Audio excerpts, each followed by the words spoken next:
अस्सलाम वालेकुम स्टूडेंट्स। आज हम बात करने लगे हैं अपने पेपर अटैम्प्टिंग अप्रोच के साथ कि जनाब पेपर जो पाकिस्तान अफेयर का है किस तरह से किया जाता है, कैसे उसको अटैम्प्ट किया करते हैं। और सबसे जो इम्पॉर्टेंट बात है कि ये जो आपको फेसबुक पेज पे एकेडमी कल्चर चीज़ें दिखा रहा होता है या बहुत सारे सो कॉल्ड गुरु जो हैं वो अपने पेपर अटेम्प्टिंग अप्रोच आपको बता रहे होते हैं, तो उसमें से मिथ रियलिटी क्या है। अब डेफिनेटली जो पर्सपेक्टिव मैं आप लोगों को बताने जा रहा हूँ उसके पीछे हर एक के पीछे एक लॉजिक मैं आपको दूंगा, सो दैट आपको ये बात समझ आए कि ये बात मैं कर क्यों क्यों रहा हूँ। हमारे पास एक पेपर है हमारे एक स्टूडेंट का, मरियम लतीफ़ साहिबा का, और इन्होंने जो पेपर अटेम्प्ट किया है उसके बारे में हम थोड़ा बात करते हैं, सो दैट आपको अंडरस्टैंडिंग मिले पेपर चेकिंग के दौरान कि एग्ज़ामिनर क्या क्या चीज़ें नोट कर रहा होता है। पहली बात तो है कि पाकिस्तान अफेयर और जितने भी सोशल साइंस के पेपर हैं, सब्जेक्ट्स हैं, उनके पेपर में एक बड़ा कॉमन मिथ ये है कि जनाब मैप बनाने हैं और मैप के साथ जो कंसर्न करना है हमने वो कंसीडर किया जाता है कि हम मैप के साथ ग्राफ जो है वो हम बनाते हैं। लेकिन एक बात जहन में रखिएगा, मैप और ग्राफ जो आप बनाते हैं वो इनफैक्ट आपकी एग्ज़ाम की रिक्वायरमेंट नहीं है। और ये जो एकेडमी कल्चर है, ख़ुसूसन इसमें मैं थोड़ा सा दोष दूंगा उन सीएसपी साहबान का जिनका कोई सोशल साइंस का बैकग्राउंड नहीं है, लेकिन उन्होंने जैसे तैसे करके एग्ज़ाम ज़रूर क्लियर कर गया। हाँ, हम इसको अप्रिशिएट ज़रूर करेंगे। अब चूँकि वो कंटेंट वाइज अप्रोच उस तरह से नहीं बना पा रहे होते, तो वो फिर स्टूडेंट्स को मिसलीड कर रहे होते हैं कि जनाब आप ग्राफ बनाएं, आप मैप बनाएं। आपको कभी भी पाकिस्तान अफेयर के पेपर में ये नहीं कहा जाएगा कि with the help of the map और graph you have to prove this और दैट। आप लोगों को सिंपल कंटेंट राइटिंग करनी है, क्रिएटिव राइटिंग करनी है, और आपको according to the demand of the question जो है चीज़ों को इंगेज करना है। ठीक होगी बात। अब यहाँ पे जब हम चीज़ें रिलेट करते हैं तो हमारे पास मल्टीपल ऑप्शंस हैं, मल्टीपल पर्सपेक्टिव हैं, मल्टीपल क्वेश्चंस हैं, मल्टीपल क्वेश्चंस के जो जस्टिफाइड आंसर हैं उनमें से कुछ एक मैं आप लोगों के साथ डिस्कस कर लेता हूँ। सबसे पहले तो जब आपके पास पेपर आता है तो आप पेपर में से 7 में से 4 क्वेश्चन सेलेक्ट करते हैं जो आपको आते हैं। तो मैं हमेशा अपने स्टूडेंट्स को ये बात कहता हूँ कि आप कभी भी एक तो इस चक्कर में ना पड़ें कि सिलेक्टिव स्टडी करें, आप थारोली पूरा कंटेंट कवर करें और उस कंटेंट के बिहाफ पे आप अपने क्वेश्चंस जो है वो अटेम्प्ट करते चले जाएं। अब जब आप पार्शली कंटेंट कवर करते हैं या सब्जेक्टिवली अप्रोच अडॉप्ट करते हैं तो इसमें डेफिनेटली आप सेलेक्ट कर रहे होते हैं और फिर एग्ज़ाम के दिनों में आके आपको गेस्ट पेपर चाहिए होता है, जो मैट्रिक और एफएससी वाला स्टाइल है आप वो अडॉप्ट कर रहे होते हैं। सीएसएस के अंदर ये गेस्ट पेपर नहीं होते।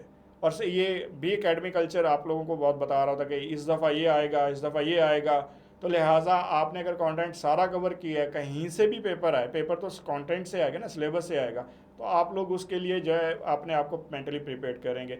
और अगर आपने हाफ सिलेबस किया और हाफ के लिए वही उसी के लिए दुआएं कर रहे हैं तो फिर दुआएं रंग मोस्टली नहीं लाती, खासतौर सीएसएस के पेपर में। क्योंकि अगर मैं कहता हूँ कि अगर दुआएं काम होती तो मौलवी साहब और जितने भी हमारे दुआएं करने वाले लोग हैं इनके बच्चे जो है वो डेफिनेटली सीएसपी ऑफिसर होते। सो यहाँ पे आपको काम करने की ज़रूरत है। तो यहाँ पे हम बात करते हैं कि डिकोडिंग के ऊपर। सबसे पहले तो हमने जो काम करना है वो है कि क्वेश्चंस को अंडरस्टैंड करना है कि क्वेश्चन है क्या। अब इस सेंस में क्वेश्चन वर्ड्स जो यूज़ होते हैं जैसे कंपेयर एंड कंट्रास्ट का अप्रोच है, the vision of Quaid-e Azam Allama Iqbal and sir Syed Ahmad Khan for the Muslims of India, how did their different approaches converge to form a unified ideology of Pakistan for Pakistan। Sorry, अब आपका question जो है वो 2 statements के ऊपर खड़ा है। एक स्टेटमेंट आपकी ये है और दूसरा सेंटेंस जो है वो आपके क्वेश्चन के फॉर्मेशन ये है। अब ये ओरिजिनल डिमांड है क्वेश्चंस की कि आपने इसको किस तरह से लेके जाना है, मोल्ड कैसे करना है। और ये आपका हिंट है जो क्वेश्चन आपको दे रहा है कि आइडियोलॉजी ऑफ पाकिस्तान आपका थीम है और उसके अंदर आप किस तरह से अपने इस क्वेश्चन को इंटरप्रेट करेंगे और आपने प्रूव करना है ये वाला पार्ट। ठीक है। तो ये आपके क्वेश्चन के दो पार्ट हैं। अब यहाँ पे स्टूडेंट क्या गलती करेंगे, या तो अपने क्वेश्चन को आंसर को सिंपली इसी के ऊपर ले जाएंगे और इसको छोड़ देंगे बिल्कुल ही, और या फिर जो है वो इसको पकड़ लेंगे और इसको छोड़ देंगे। तो यहाँ पे आपको बैलेंस अप्रोच बनानी है, और ये भी आपने ही डिसाइड करना है 50-50% पे लेके जाना है, 40-60% पे लेके जाना है, 30-70% के ऊपर लेके जाना है। लेकिन ये आपके पास मौका होता है कि आप इसको खुद से डिसाइड करेंगे, और ये आपके डिसीजन जो होता है डिपेंड करता है आपके पास कंटेंट कितना है, आपने पढ़ा कितना है, आपके पास नॉलेज कितना है, तो ये उस पर डिपेंड ज़्यादातर कर रहा होता है। एनी हो, तो यहाँ तक बात क्लियर है कि जी ये क्वेश्चन आपके दो हिस्सों पे मुश्तमिल है, और इसमें जो आपने क्वेश्चंस इंगेज करना है उसमें आपको क्या क्या चीज़ें नोट करनी है और किस तरह से रिलेट करना है। ठीक है जी। तो कंपेयर एंड कंट्रास्ट है जी, vision of Quaid-e-Azam, Allama Iqbal and sir Syed Ahmad Khan. तो इसमें सबसे पहले तो आप लोगों ने कीवर्ड्स देखने हैं। कीवर्ड्स इस क्वेश्चन के अंदर क्या हैं। अब कीवर्ड्स क्या होते हैं, वो वर्ड्स जो आपके क्वेश्चन की डायमेंशन को क्लियर करते हैं कि आपके क्वेश्चन डिमांड क्या कर रहा है। For example compare and contrast ये एक कीवर्ड है, विजन जो है वो दूसरा कीवर्ड है, कायद-ए-आज़म थर्ड कीवर्ड है, इलामा इकबाल फोर्थ कीवर्ड है, sir Syed Ahmad Khan fifth keyword है, और मुस्लिम्स ऑफ इंडिया ये सिक्स कीवर्ड है। और ये आपका पहला जो पार्ट है क्वेश्चन का, उसमें से हमारे पास 6 कीवर्ड्स आ गए। ठीक हो गया।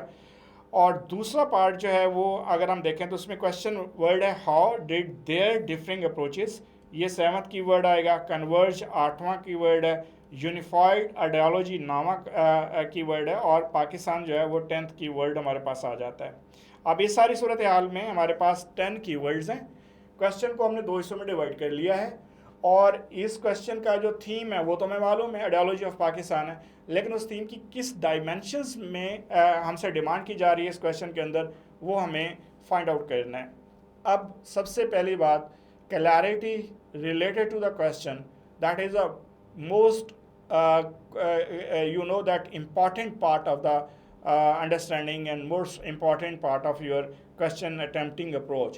क्या कि आपको एक लाइनर के अंदर, वन लाइनर के अंदर क्लैरिटी चाहिए कि इस क्वेश्चन में पूछा क्या गया। तो आप अपने आप से क्वेश्चन पूछें कि एग्जामिनर क्या चाह रहा है आपसे। ठीक है। तो इसके लिए मैं कहता हूँ कि जब कीवर्ड्स आपने फाइंड आउट कर लिए, तो कीवर्ड से अगला जो कंसर्न है वो है क्रक्स, कि आप क्रक्स कैसे फाइंड आउट करेंगे।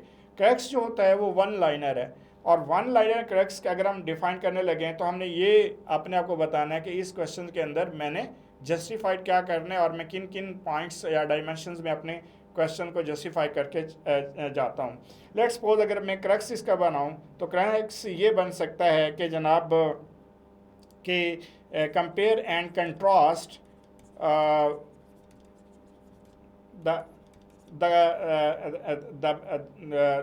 compare and contrast the approaches of Muslim politicians related to the ideology of Pakistan। ठीक है, ये हमने देना है।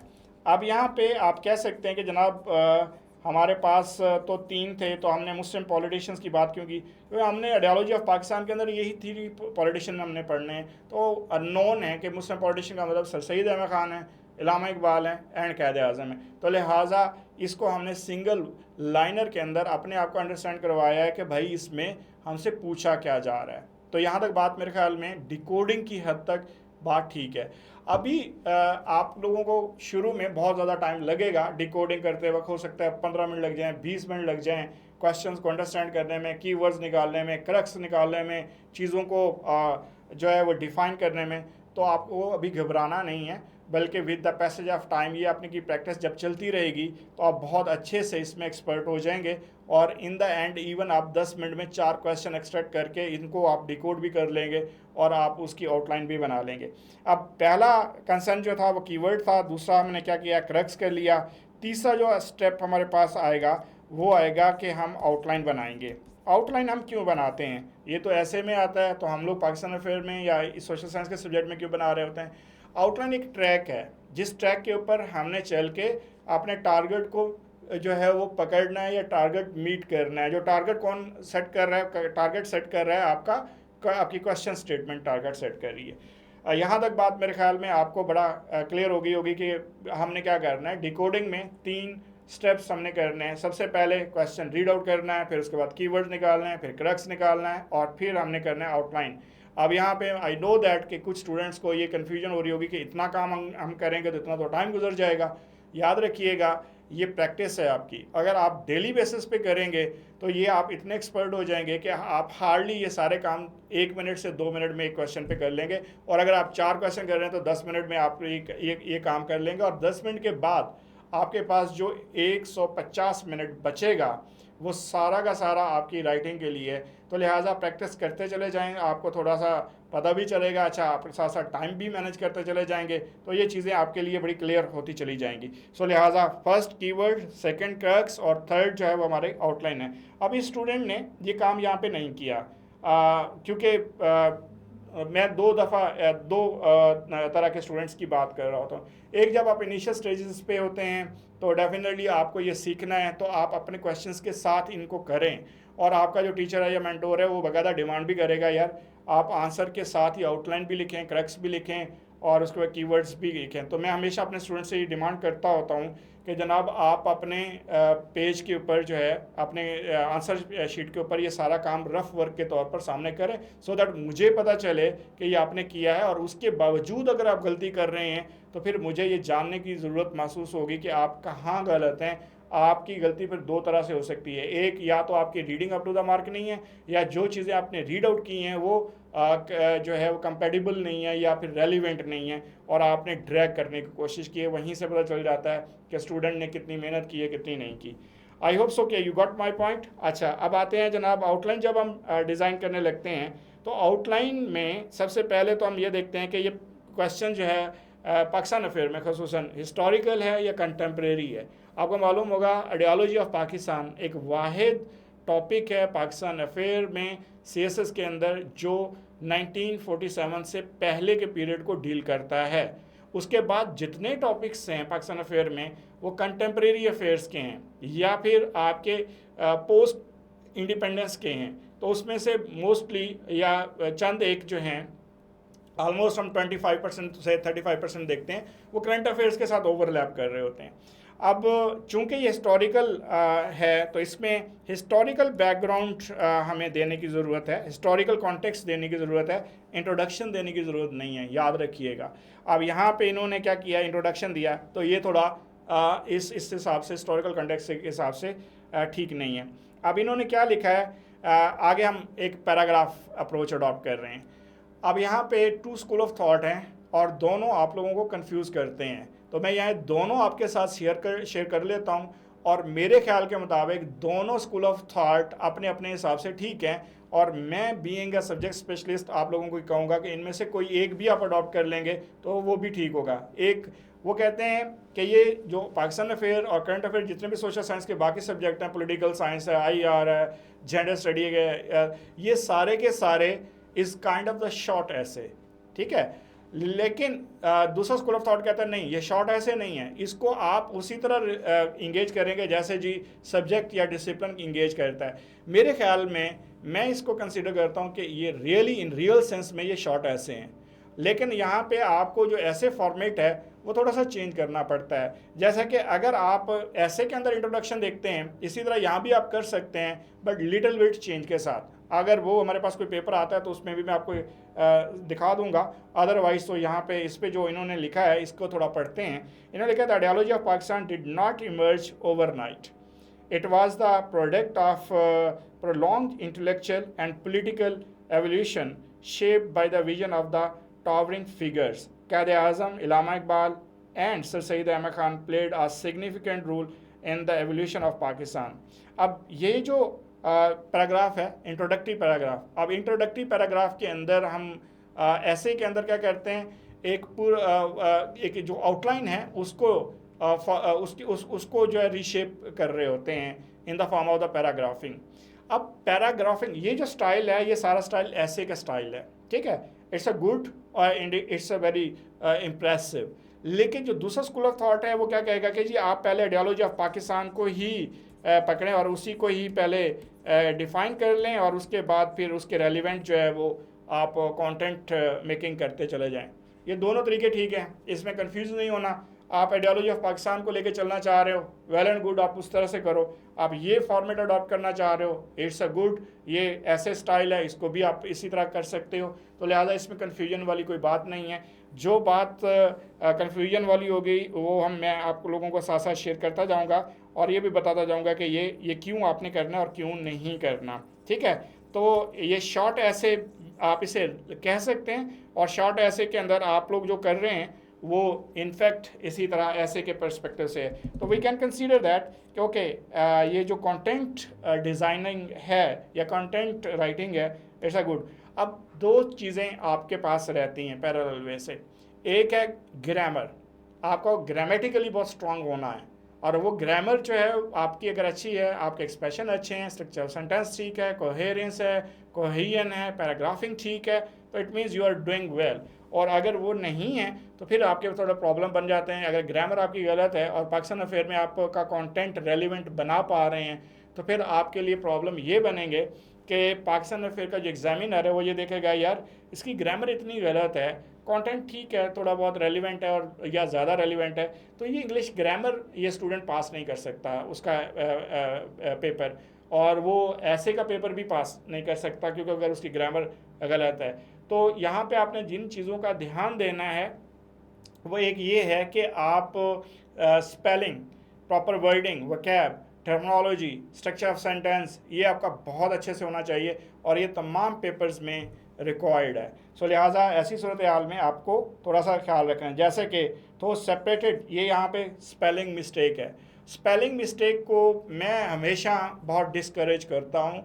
उसकी रीज़न ये है कि अगर ये स्पेलिंग आपके गलत हैं तो इसका मतलब क्या हुआ कि आपको तो वो लैंग्वेज आ ही नहीं रही, आपकी वोकैब का इशू है, आप या केयरलेसनेस इतना ज़्यादा है कि एक दफ़ा आप स्पेलिंग ठीक लिख देते हैं, दूसरी दफ़ा गलत लिख देते हैं, या फिर आप अंडर प्रेशर हैं, आपको समझ ही नहीं आ रही क्या लिख रहे हैं क्या नहीं लिख रहे। तो ये चीज़ें ज़रा आप देखें। अच्छा, by time and differing in their methods. अच्छा, यहाँ पे याद रखिएगा आपने कौन से सेंटेंस स्ट्रक्चर आपने डिज़ाइन करना है। यहाँ पे डिक्लेरेटिव सेंटेंस कौन सा होता है, जो आपको इंफॉर्मेशंस प्रोवाइड कर रहा होता है, एक बात।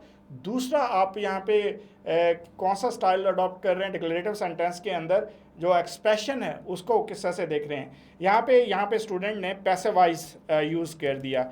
हमेशा एकेडमिक राइटिंग में पैसिवाइज नहीं होता, पैसिवाइज होता है रिपोर्टिंग के अंदर, जब आप कोई ये सहाफ़ी हज़रात रिपोर्टिंग कर रहे होते हैं, पुलिस वाले जब कोई रिपोर्ट लिख रहे होते हैं या एफआईआर लिख रहे होते हैं, जज कोई जो है वो फैसला लिख रहा होता है, तो वहाँ पे तो पैसे वाइज चलते हैं, एकेडमिक राइटिंग में नहीं चलते। अब यहाँ पे फिर मैं आपको कह दूंगा कि ये गलत तस्वर नहीं किया जाता, लेकिन ये इनफॉर्मल राइटिंग तस्वर की जाती है। तो लिहाजा कोशिश करें कि आप पैसे वाइज सेंटेंस ना लिखें, ठीक है। अच्छा, इसके बाद हम आते हैं जी to the edifice that became Pakistan.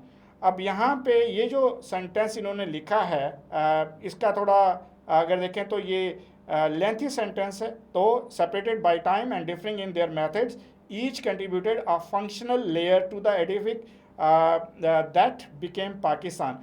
अब यहाँ पे पैसिवाइज होने की वजह से इसकी अंडरस्टैंडिंग इतनी ईजी नहीं है, फ्रेंडली नहीं है। तो लिहाजा जब पैसिवाइज आप सेंटेंस बनाते हैं, एक तो लेंथी होता है और वो फ्रेंडली अंडरस्टैंडिंग में नहीं आता। तो ड्यू टू दिस रीज़न मैं इसको डिस्करेज करता हूँ कि आप इसको री राइट करें। ये जिस भी स्टूडेंट का है वो डेफिनेटली वो भी सुन रही होंगी, तो इनको मैं कहूँगा कि इसको अभी से आप फिक्स करें और एक्टिवाइज अप्रोच में लेके जाएं।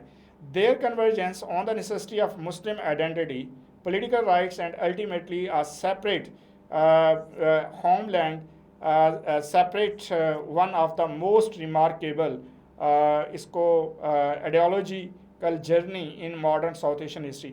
अब ये लास्ट टू सेंटेंस में ये अपना कंटेंट लूज़ कर गए, सेंस लूज़ कर गए।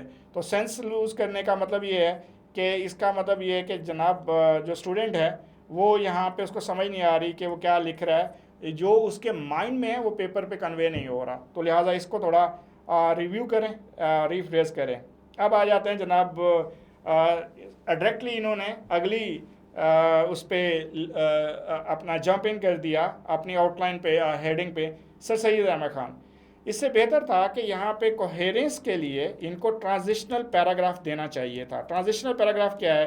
अच्छा, ये चीज़ जो मैं अभी आपको बता रहा हूँ ये आप ऐसे में भी इस्तेमाल कर सकते हैं और हमारे जो स्टूडेंट हैं वो मेरी बात सुन लें, लेकिन ज़्यादा अथेंटिक अप्रोच जो है वो आपको ऐसे के टीचर ज़्यादा देंगे, बिकॉज ये उनका सब्जेक्ट है और मैं उसमें इंटरफेयर इसलिए नहीं करूँगा क्योंकि उन्होंने जो जिस अंदाज से आपकी ट्रेनिंग करनी है उसको ज़रा देख लीजिएगा। लेकिन ऐसे के अंदर आप ये कंसिडर कर सकते हैं कि यहाँ पे आपको ट्रांजिशनल पैराग्राफ देना है कि now what you are doing, what you are going to do in this concern. तो लिहाजा ट्रांजिशनल पैराग्राफ में आपने क्या देना था कि जनाब आइडियोलॉजी ऑफ पाकिस्तान को पॉलिटिकली री इंटरप्रेट या इंटरप्रेट करने के लिए या शेप रीशेप देने के लिए मुस्लिम पॉलिटिशियंस का बड़ा हाथ है। और उस मुस्लिम पॉलिटिशियंस में जो प्रोमिनेंट फिगर्स हमारे पास आते हैं वो सर सैयद अहमद ख़ान है, इलामा इकबाल हैं एंड कैद आज़म है। और उसके बाद आप सर सैयद अहमद ख़ान साहब का जो रोल है in the ideology of Pakistan वो आप इंगेज करते और फिर आप इसको रिलेट कर लेते हैं, तो कोहेरेंट भी होता और डेफिनेटली आप उसको रेलिवेंसी भी बना पाते और ट्रांजिशनल अप्रोच भी दे देते, तो फ्लो ऑफ राइटिंग जो है वो भी मेंटेन रहता। अब इस सेंस में आगे चलते हैं विजन एंड कॉन्टेक्स्ट के अंदर कि sir Syed Ahmad Khan operated in the aftermath of war of independence which had catastrophically weakened the Muslim community of India, confronted the British colonial rule and Hindu-majority dominance. He recognized the Muslims were educationally and politically backward. His response was pragmatic rather than revolutionary. अच्छा, यहाँ पे content इन्होंने design करने की कोशिश की और मैं ये समझ रहा हूँ कि इनका अगर पहले ही ये राइटिंग अटैम्प्ट है तो बहुत अच्छी है। अगर ये पहले करते रहे हैं तो फिर मैं थोड़ा इनसे डिसअपॉइंट हुआ हूँ। उसकी रीज़न कि पैराग्राफिंग के बेसिक प्रिंसिपल्स में ये कहीं पे भी नहीं खड़ा। पैराग्राफिंग में क्या होता है कि आप पहले टॉपिक सेंटेंस बनाते हैं जिसको आप ओपनिंग सेंटेंस भी कहते हैं, फिर आप सपोर्टिंग सेंटेंस देते हैं और सपोर्टिंग सेंटेंस में आप क्या देते हैं, 3 चीज़ें देते हैं।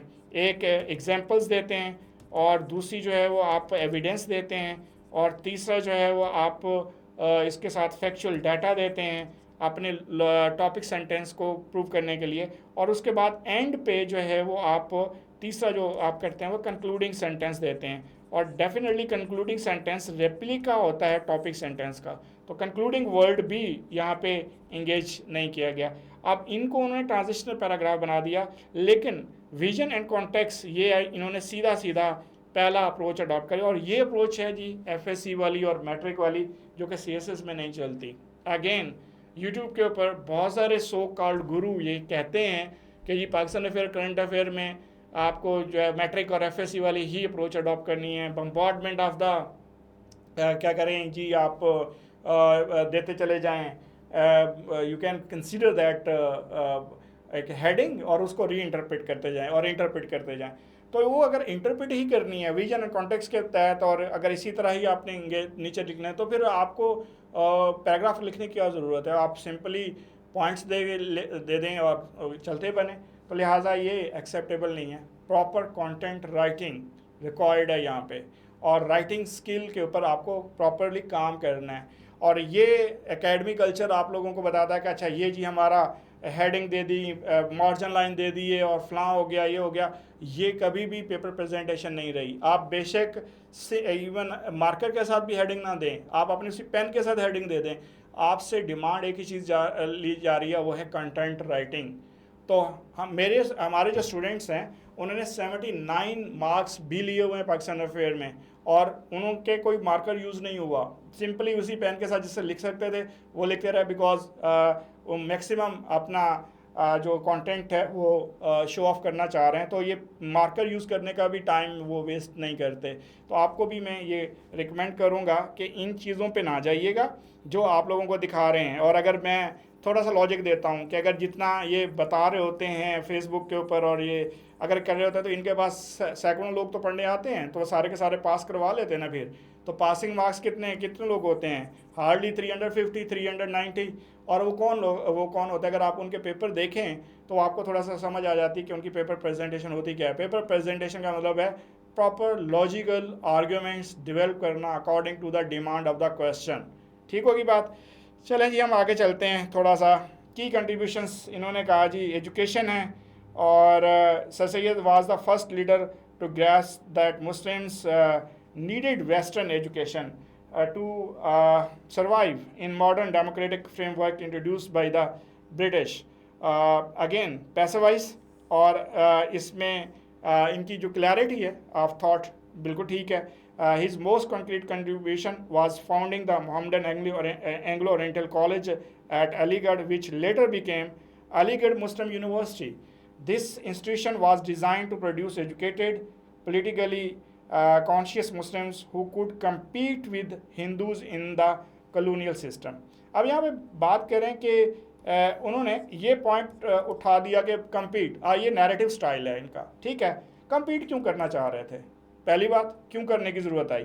दूसरी बात यह है कि यहाँ पे सर सैयद अहमद खान ऐसा क्यों चाह रहे थे? इसके लिए कोई आर्ग्यूमेंट पहले बनाया? तो होना क्या चाहिए था, पहले यहाँ पे आर्ग्यूमेंट्स बनता कि मुस्लिम्स को एजुकेशन की ज़रूरत क्यों फील थी और सर सैयद अहमद ने ऐसा क्यों फील किया कि इनको एजुकेशन की पहली ज़रूरत है, तो उसके बाद इसको फिर वो एक्सप्लेन करते तो फिर बात बनती थी। तो ये तो सीधा सीधा बस नैरेटिव स्टाइल है, ये उन्होंने पढ़ा वो एज इट इज़ उन्होंने यहाँ पे इंगेज कर दिया और इन्होंने रिलेट भी नहीं किया क्वेश्चन डिमांड के साथ कि क्वेश्चन डिमांड क्या है। क्वेश्चन डिमांड की तरफ अगर मैं फिर आपको लेके जाऊँ, how did there differing approach converge to form a unified ideology of Pakistan. तो सर सैयद अहमद खान पायनियर थे ना आइडियोलॉजी ऑफ पाकिस्तान को इंटरप्रेट करने वाले। अल्लामा इकबाल साहब तो बाद में आए, कायद आज़म साहब उसके बाद उन्होंने एफर्ट्स वो की। तो इस सेंस में सर सैयद अहमद खान का डिफरेंट अप्रोच इसलिए थी कि that was a initial perspective of the Muslim leadership, जहाँ पे वो आइडियोलॉजी ऑफ पाकिस्तान को शेप दे रहे थे पॉलिटिकली, और पॉलिटिकली वहाँ पे डेमोक्रेसी थी और डेमोक्रेसी को जानने के लिए एजुकेशन की ज़रूरत थी। तो due to this reason sir Syed Ahmad Khan education पे फोकस कर रहे थे कि before entering in the era of the democracy over here in India, education आप लोगों के लिए ज़्यादा ज़रूरी है। जिसकी वजह से उन्होंने कहा था कि कांग्रेस में मत जाओ, पहले एजुकेशन हासिल करो। और all India Mohammedan education conference के ऊपर बाकायदा एजुकेशनल एक्टिविटीज़ भी होती थी, पॉलिटिकल एक्टिविटीज़ भी होती थी पैरेलल टू द कांग्रेस। और मुसलमानों को वो कह रहे थे कि कांग्रेस को आपने ज्वाइन नहीं करना because Congress always dominated by the majority of the Hindu concern. और इन सारी चीज़ों को समझने के लिए क्या करने की ज़रूरत थी, आपको एजुकेशन की ज़रूरत थी। तो यहाँ पे स्टूडेंट जो है कम्प्लीटली फेल रहा एजुकेशन के इस पॉइंट को आर्गूमेंटेटिवली इंगेज करने में according to the demand of the questions. I hope कि आपको मेरी ये पॉइंट जो है वो समझ आ गया होगा। तो लिहाजा इसको अगर हम देखें तो this is the below average, is not even consider the average. अच्छा, स्टूडेंट की जो कंटेंट राइटिंग है वो ठीक है, मींस आप उसको ये कह सकते हैं कि किसी हद तक हम इनकी जो राइटिंग एक्सप्रेशन है वो समझ आते हैं, बट वो मोल्ड नहीं कर पा रहे उस तरह से। अब आते हैं political awareness. He emphasized the Muslims, यहाँ पे मुस्लिम्स उन्होंने रिपीट कर दिया, must develop political awareness. He vested that in a democracy he wanted that in a democracy where decisions are made by majority, the Muslim minority would perpetually at a disadvantage, a concern that directly seeded the two nation theory। अब यहाँ पे ये जो इन्होंने political awareness की बात की है, ये इनको करनी थी पहले, उसके बाद इसको रिलेट करते एजुकेशन के साथ। अब इन्होंने क्या किया, वही एकेडमिक कल्चर वाला जो है अप्रोच अडॉप्ट करके बम्बार्डमेंट ऑफ द हेडिंग दी और उनके दरमियान कनेक्टिविटी नहीं कर सके, कोहेरेंट क्रिएट नहीं कर सके। अच्छा, इसके बाद सेपरेट इलेक्ट्रेट, सेपरेट के स्पेलिंग मेरे ख्याल में हमारे स्टूडेंट को प्रॉब्लमेटिक हो रहे हैं, तो इनको चाहिए इसका ऊपर थोड़ा ध्यान दें। सेपरेट इलेक्ट्रेट यह है कि sir Syed advocated for separate representation for Muslim. This idea encapsulated later in the concept of separate electorate, arguing that Muslims and Hindus constitute two distinct political communities with irreconcilable interest। इसका मतलब ये हुआ कि student को पता है इन सारी चीज़ों का, okay, this student is well read, okay, but articulate नहीं करना आ रहा, और वो जब जब उनके माइंड में चीज़ें आ रही हैं वैसे वैसे वो लिख रहे हैं। अब ये देखें ना कि एक पेज के ऊपर इन्होंने 1 2 3 4 हेडिंग दी हुई हैं, और यहाँ पे ज़रूरत ही नहीं थी, एक हेडिंग की ज़रूरत थी। और यहाँ पे सिर्फ एक हेडिंग ये क्या बनाते कि जी contribution of the sir Syed Ahmad Khan with the concern of the two nation theory ideology of Pakistan. तो पैराग्राफिंग कर देते कि जनाब उन्होंने एजुकेशन को कितना इंपॉर्टेंस दी, फिर पॉलिटिकल अवेयरनेस की बेस पे उन्होंने क्या एफर्ट डाला, दूसरे पैराग्राफ में आ जाता उनका आर्ग्यूमेंट्स और उसके को प्रूव कर लेते। फिर तीसरे में वो आपको बताता है कि जनाब वो डेमोक्रेसी को किस तरह से देख रहे थे, इलेक्टोरेट को किस तरह से इंगेज कर रहे थे। तो that was going to be the good enough, और वो कोहेरेंट भी होता और पूरा अप्रोच भी क्लियरिटी के साथ आ जाती।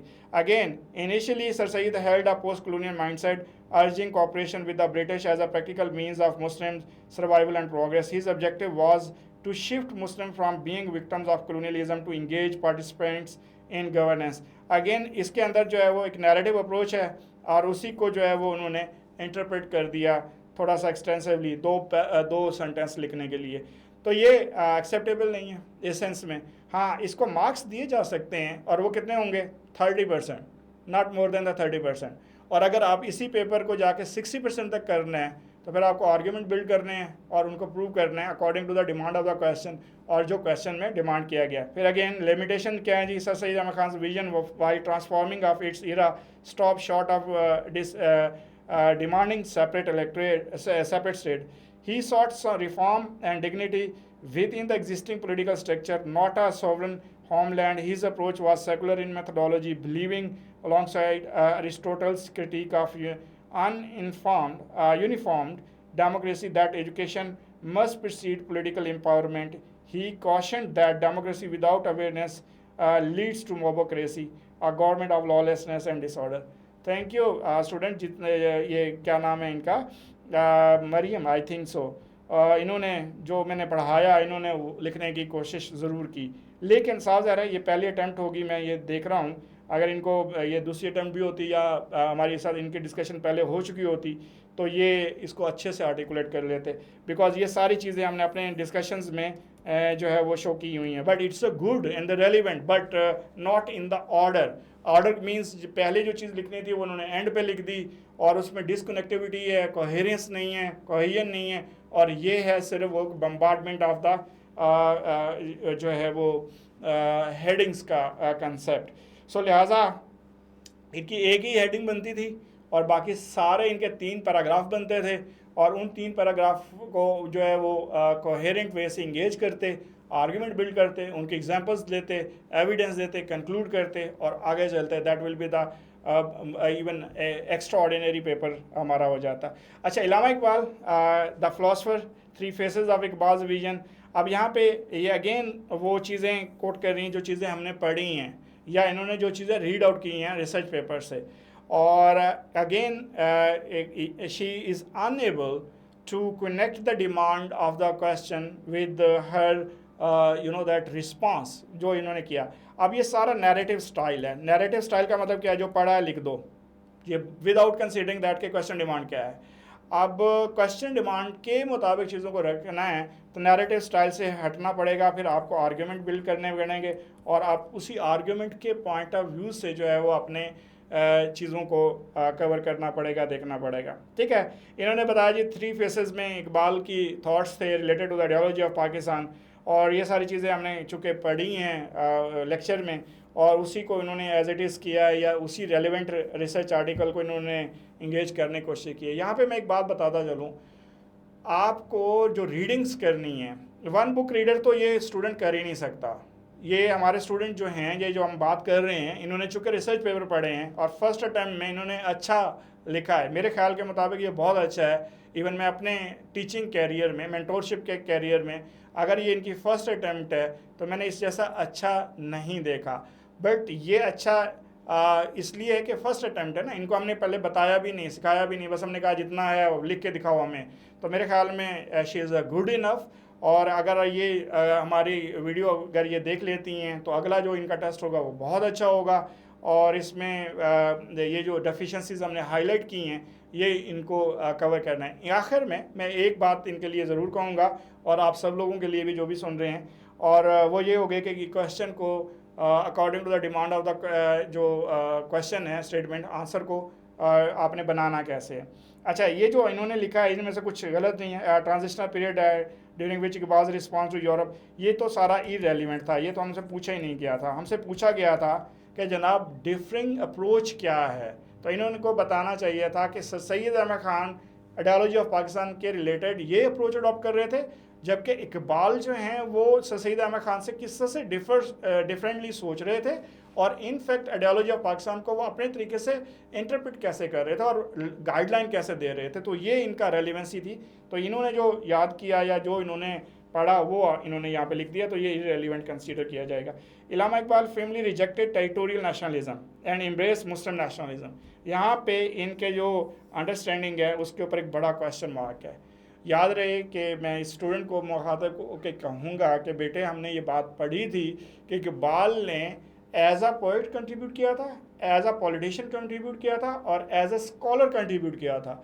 As a poet Iqbal religious nationalism पे खड़े थे जहाँ पे पैन इस्लामिज्म की बात होती थी, बट एज अ पॉलिटिशियन तो वो इंडियन मुस्लिम्स की तौर पर ही चीज़ों को इंगेज कर रहे थे ना। The credit to introduce the All India Muslim League in the Punjab वो तो इनको ही जाता है ना, इकबाल को जाता है। आलाबाद का ड्रेस जो दिया था वो भी इकबाल को ही जाता है कि उन्होंने इंटरप्रेट किया था। तो यहाँ पे आपको उस चीज़ की ज़रूरत थी जो कि आपने आगे दी है, बट इनिशियली आपने यहाँ पे क्वेश्चन मार्क लगवा दिया कि आप इसको किस तरह से दे रहे हैं। पहले आप बात कर रहे हैं कि वो टेरिटोरियल नेशनलिज्म को रिजेक्ट कर रहे हैं, ठीक है।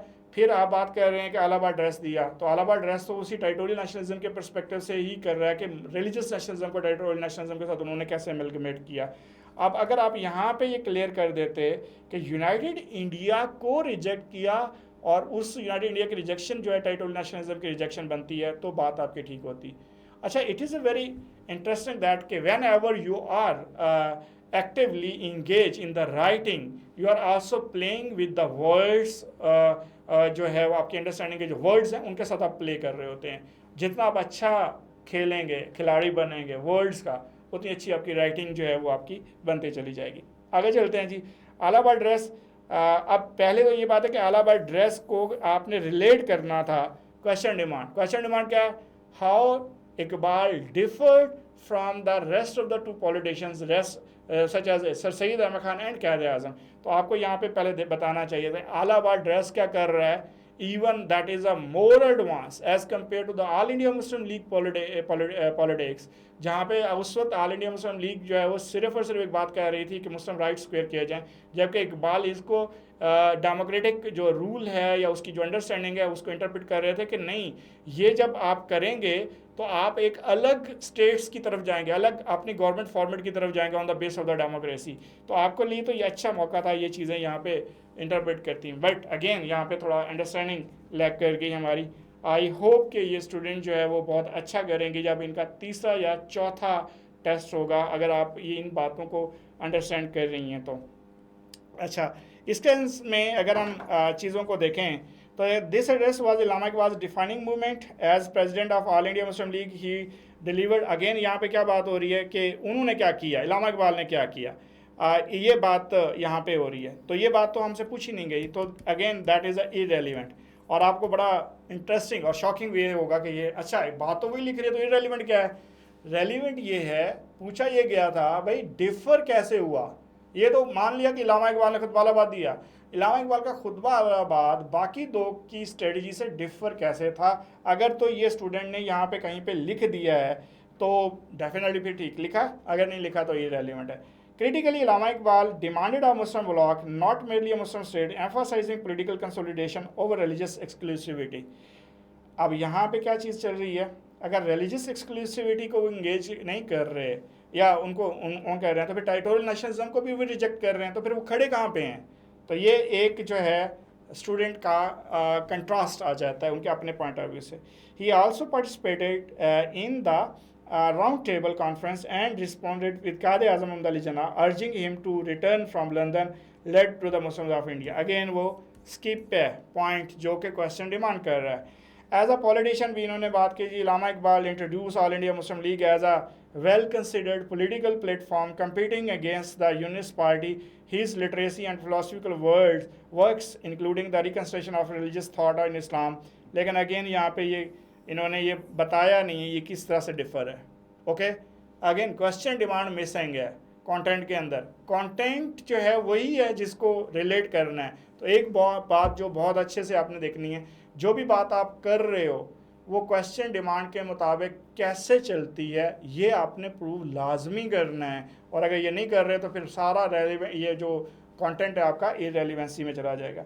अब आते हैं जी लास्ट है कि Quaid Azam Mohammad Ali Jinnah the architect. Okay, first phase ये भी वही है। अब ये सारा स्टूडेंट, चूँकि हमने जो रीडिंग दी हैं, स्टूडेंट ने उन्हें रीड आउट किया, उन्हें एज इट इज़ लिख दिया, जबकि क्वेश्चन डिमांड को समझे बगैर एज इट इज़ लिख देना जो है वो आपका क्वेश्चन नहीं बनता।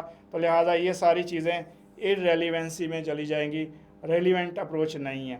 ठीक है जी। इसमें कोई चीज़ गलत नहीं है, जो चीज़ लिखी है वो ठीक है, लेकिन ये डिमांड ही नहीं है, तो लिहाजा इररेलीवेंट आ गया। अब इसमें जो हिज ग्रेटेस्ट अचीवमेंट, ये सारा नैरेटिव स्टाइल है, ये पूछा ही नहीं गया। Ambassador of Hindu Muslim unity की बात हो रही है, टर्निंग पॉइंट आ गया।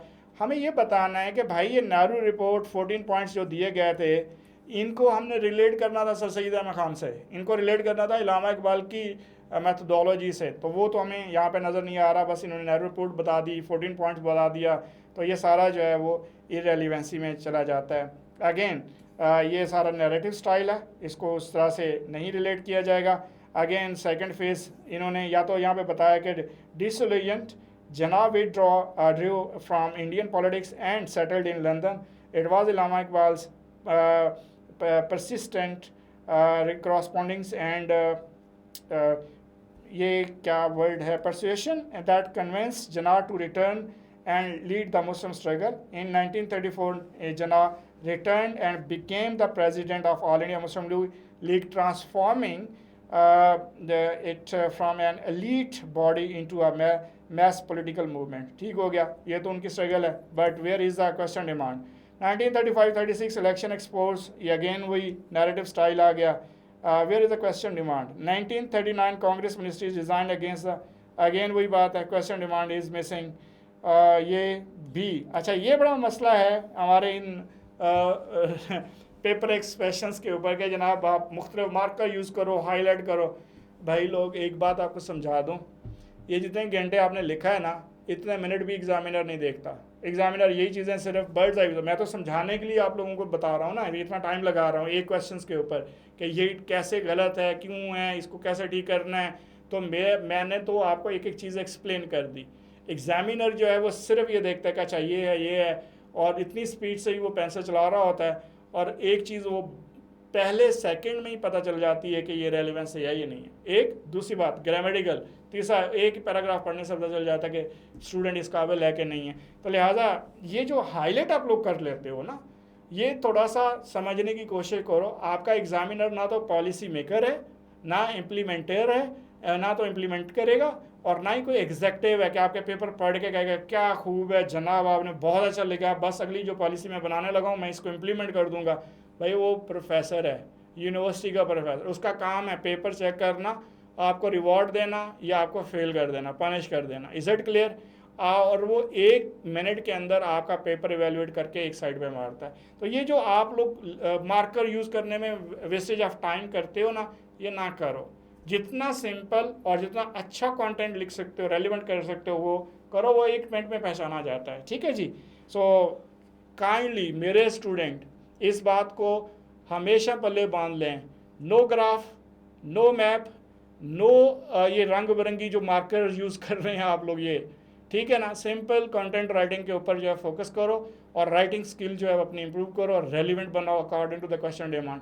आप एक बॉल पॉइंट से भी पेपर करके आओगे ना और रेलिवेंट लिखोगे, गारंटी देता हूँ मोर देन 60% आप लोगों के मार्क्स आ जाएंगे।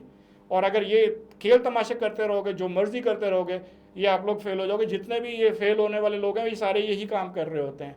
और ये एकेडमिक कल्चर ने जितनी मिथ क्रिएट करके ये आप लोगों को, क्योंकि उन बेचारों को बताने का और कुछ हो नहीं है, तो फिर यही है कि जनाब अच्छा मार्कर करो और मैप बनाओ और ग्राफ बनाओ, फलां करो। और भाई ये तो कंटेंट राइटिंग के पेपर हैं, कोई CSS के पेपर है, कोई मैट्रिक और FSC के नहीं है। जिन साहब लोगों ने इनको मैट्रिक और FSC बना दिया है, उन साहब लोगों के अपने स्टूडेंट कितने पास होते हैं उनको भी मालूम है, सबको मालूम है। अगर किसी को मालूम नहीं, बेचारा जो नया बंदा आता है उसको मालूम नहीं होता, क्योंकि वो उनको पता होता है कि जैसे एकेडमीज़ ने अगर काउंट करवा लो, ये 2025 का जो रिज़ल्ट आया है, 1000 से ज़्यादा पास करवा दिए हैं। पास हुए बेचारे 170, और वो भी पता नहीं कहाँ कहाँ से, तीसरे अटैम्प्ट वाले सबसे ज़्यादा हैं।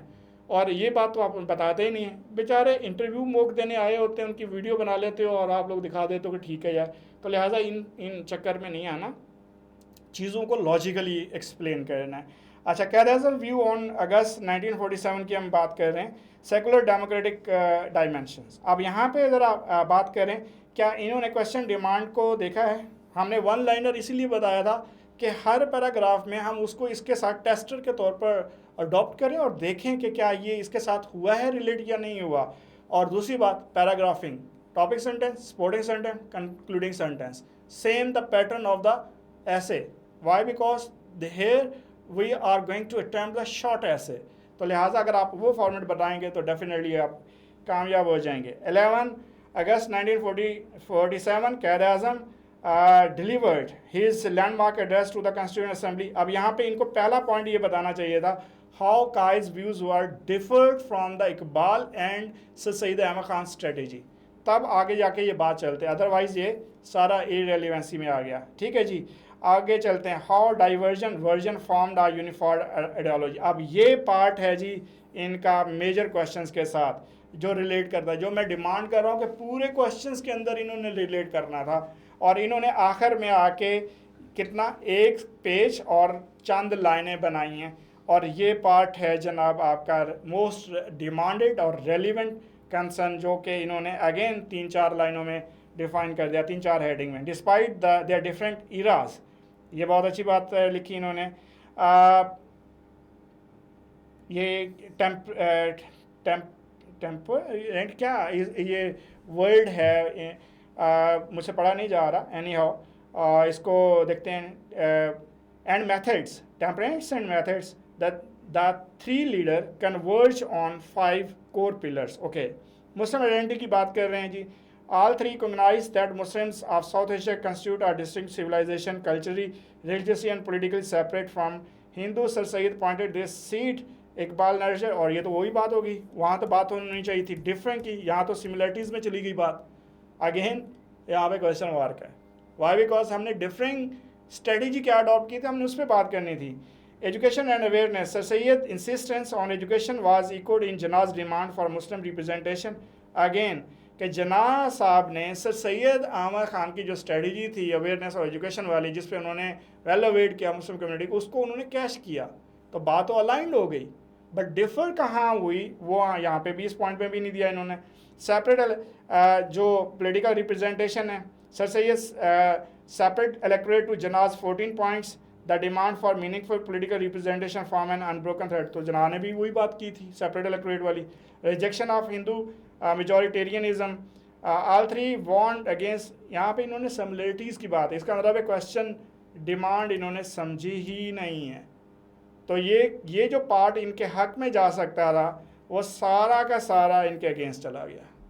कि क्वेश्चन डिमांड अगेन दोबारा देखते हैं क्या थी, और सो दैट आपको भी रिकॉल करें और मैं भी इसको एक दफ़ा रिव्यू कर लूँ कि जनाब ये जो बातें हो रही हैं ये क्यों इस तरह से आई, और स्टूडेंट ने इसको क्यों नहीं किया। How did they differing approaches converge to form a uniform ideology for Pakistan. अब ये डिफरिंग अप्रोचेस हैं, ये कन्वर्ज कैसे हो रही हैं, ये इनका पर्सपेक्ट बनता है। तो इन्होंने डिफरिंग अप्रोच तो दी नहीं, कन्वर्जेंस दी बात कर ली, तो लिहाजा वो अभी तक स्टिल वो डिमांड जो है वो अभी स्टिल उसी तरह ऑन बोर्ड है और हम उसको मिस कर रहे हैं। ठीक है, अब इस सेंस में religion as a national identity, while sir Syed was pragmatic, Iqbal spiritual के स्पेलिंग गलत हैं, जना लेजिस्लेटिक, all three ultimately affirmed that Islam as a civilization and culture force that was identified. Okay, इस पे हम बात कर रहे हैं। तो यहाँ पे मिसिंग अप्रोच क्या है, डिफरिंग अप्रोच है, वो मिसिंग है। कन्वर्जेंस पॉइंट इन्होंने दे दिया और डिफरिंग नहीं है, तो लिहाजा बेस नहीं है, पॉइंट आपका जो है वो उस पे लेके आ रहे हैं। तो इस सारे को हम कैसे कंक्लूड करते हैं। Sir Syed Ahmed Khan was the ये word awakeness who started struggle for the education and political awareness of Muslim. Allama Iqbal was the visionary who gave that awakening as philosophical soul and geographical blueprint.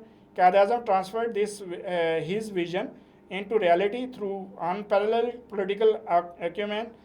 Together they represent a rarely race across generation. Their convergence was not coincidentally, but it was a logical culmination. अच्छा, इनका conclusion to some extent ठीक है। इसको अगर देखें तो, और ये आलमोस्ट कितने पेज इन्होंने लिखे हैं जी, इसमें 11 पेज। तो 10% इनके टोटल कंटेंट का कंक्लूजन होना चाहिए। तो कंक्लूजन कम से कम 1 पेज का होना चाहिए था इनका। अब इसको मार्क्स कितने देंगे हम? इतना लिखा, 11 पेज, सारा कुछ बहुत अच्छा लिखा, हेडिंग्स भी बनाई, फ्लां बनाई। मैं इसको मार्क करूँगा बिलो एवरेज। और बिलो एवरेज का मतलब ये है, मैं इनके आखिरी पॉइंट और कंक्लूजन के पॉइंट ऑफ व्यू से इनको मार्क्स दूंगा 5 आउट ऑफ 20। और अगर ये कंसीडर कर लेते क्वेश्चंस की डिमांड को, तो यही क्वेश्चन अगर ये बम्बार्डमेंट ऑफ इस पे ना जाते तो 15 आउट ऑफ 20 जा सकता था। तो अभी 5 आउट ऑफ 20। और रीज़न क्या है?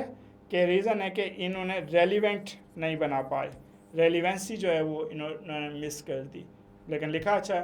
I will appreciate this student कि इन्होंने जो सुना, जो पढ़ा, इससे अंदाज़ा होता है कि इन्होंने एआई का इस्तेमाल नहीं किया, इन्होंने कॉपी पेस्ट नहीं किया, इन्होंने चीज़ों को देख के नहीं लिखा, क्वेश्चन डिमांड करने की कोशिश की।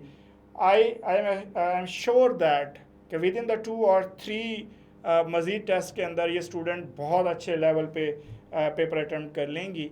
और best of luck and my best wishes to her that के मेरी बातें इनको समझ आई होंगी, और आप सब लोगों को भी, और आपको ये भी पता चलता होगा कि अच्छा ये। और एक बात, आखिरी बात जो जाते जाते मैं आप लोगों को कहूँगा कि writing skill is not a difficult task, it is just a practice. आप जब भी लिखोगे गलत लिखोगे, और गलतियाँ करनी हैं। हम लोग क्या गलती करने से घबराते हैं, गलतियाँ करेंगे तो ठीक होंगे। जैसे इस स्टूडेंट ने गलती की और अभी पता चल गया, और इन्होंने भी जब देखेंगे तो इनको पता चलेगा कि कैसे ठीक करना है। तो ये अगले अटैम्प्ट में मोर देन 50 to 60% ठीक कर लेंगे। ठीक है, तो एक ही बात इस स्टूडेंट को मैं कहूँगा कि you have to relate your answer according to the demand of the question. Just one thing जो आपने अपने जहन में रखनी है और क्वेश्चन अडॉप्ट करना है, और यकीनन अगला टेस्ट जो है आपका बहुत अच्छा होगा, और ये सारे इश्यूज आपके ऑटोमेटिकली ख़त्म हो जाएंगे। Spelling, structure of sentence, paragraphing ये आपकी बहुत अच्छी है, स्पेलिंग आपके बहुत कम गलत हैं, स्ट्रक्चर ऑफ सेंटेंस आपका ठीक है, जो आपके माइंड में है वही पेपर में है, और पेपर में आपके माइंड की जो अप्रोच है वो कन्वे हो रही है। So it is a good, ये एक अच्छी राइटिंग स्किल का की निशानी है। बस सिर्फ एक काम करना है, अपने कंटेंट को रेलिवेंट बनाना है। Okay, this is the end. और आई होप कि आप लोगों ने एंजॉय किया होगा इन सारी बातों को, और कुछ ना कुछ सीखा होगा। बेस्ट ऑफ लक, मिलते हैं अगली वीडियो में, और इसी तरह की कोई एक और अपने स्टूडेंट का हम पेपर लेंगे, उसको एवेल्युएट करेंगे, और आपको बताएंगे कि वहाँ पे क्या क्या इश्यूज़ हैं। लेकिन अगर आप पेपर एवेल्युएशन करवाना चाहते हैं और आप बताना चाहते हैं कि जनाब आप भी लिख सकते हैं, तो उसके लिए आपको प्रैक्टिस करनी होगी, हमारी इन वीडियोस को गौर से देखना होगा, और फिर उनके ऊपर अमल भी करना होगा। सो बेस्ट ऑफ लक, अल्लाह हाफ़िज़।